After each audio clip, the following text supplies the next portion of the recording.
Ito ang gagawin natin ngayon. Para pag matuyo na ito, bukas babalutin natin. Ngayong araw pala ay mag-i-spray ako sa lakatan na saging. At ang ginamit ko pala ditong pesticide ay walang iba kundi yung Daikin. Dahil pag ito ang ginamit mo, bihirang lapitan ng mga insekto ang mga bunga nito. At masasabi mo talaga napakagandang quality. Pagandahin natin ang bunga ng mga saging natin dahil ito ay dadalhin sa Maynila. At kung isa ka sa nakapanood dito, sana ay matutunan mo rin kung paano gawin ito. At dito sisimulan ko na yung trabaho ko. At kung may tanim kayong mga saging na lakatan, depende na po sa inyo kung lagyan ng Daikin o hindi. Pwede rin diretso ninyo ng balutin. Nagdepende na lang po yan sa diskarte ninyo. Sa pag-aalaga nito, para ka na rin nag-alaga ng mahal mo. Hoy! For the go! At kapag iniingatan mo ito, ay talagang lalago ito at ensure na yung pangkinabukasan mo. At pero kung hindi ka sanay sa mga gawaing ito, pagkatapos ng pagkarga mong isang tangke, kakapuyin ka na talaga.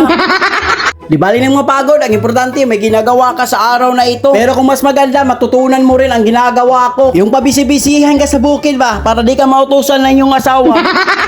Ay salamat, tatapos na ako sa kabila na naman. Ito na naman yung saging na di ko sinasadyang nasira. Dahil sa sobrang pag-iingat, na damage pa. Di talaga maiwasan ang ganitong mga pangyayari. At ito yung kasabihan, charge experience na lang muna. Babawi na lang tayo sa iba. Iingatan ko na talaga, katulad ng pag-ingat ko sa aking asawa. Hoy! For the go! Sa ganitong mga trabaho, dapat ka maging masayahin para hindi ka maantukin. Yung lakad ko dyan para lang si Ultraman kasi napapagod na talaga sa dinadala-dalang tangke. Akala ko kasi nakakapagod sa bahay, mas nakakapagod lang pala dito mag-spray.